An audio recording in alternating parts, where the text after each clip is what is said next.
মহোদয়ের অনুমতিক্রমে আমি আমাদের আজকের আলোচনা পর্বটি শুরু করতে যাচ্ছি। সভাপতি মহোদয়ের অনুমতিক্রমে আমি শুরু করছি আমাদের আলোচনা পর্ব। শুরুতেই স্বাগত বক্তব্য পেশ করবে মাদকদ্রব্য নিয়ন্ত্রণ অধিদপ্তর টাঙ্গাইল আয়োজিত আলোচনা সভায় সম্মানিত সভাপতি জনাব নাফিসা আক্তার, বিজ্ঞ অতিরিক্ত জেলা ম্যাজিস্ট্রেট টাঙ্গাইল মহোদয়। প্রধান অতিথি হিসেবে উপস্থিত আছেন জনাব crime and drugs police super পদে পদোন্নতিপ্রাপ্ত মহোদয়। উপস্থিত আছেন ডেপুটি সিভিল সার্জন মহোদয়বৃন্দ এবং সম্মানিত উপস্থিতি, আসসালামু আলাইকুম।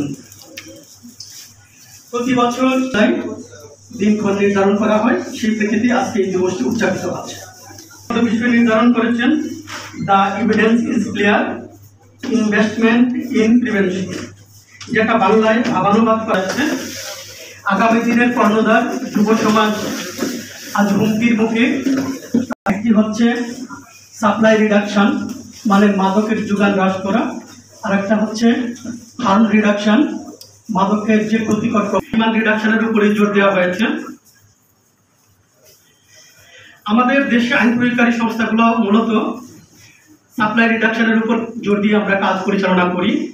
প্রায় 60 থেকে 70% মাদক কারাবন্দী যারা মাদক সংক্রান্ত বিভিন্ন অপরাধে আসামি। 27,951 মামলা দায়ের করে 29,773 জন মাদক অপরাধীকে আইনানুগ ব্যবস্থায় আনা হয়েছে এবং 20,287 জন মাদক অপরাধীকে আইনের আওতায় এনেছে।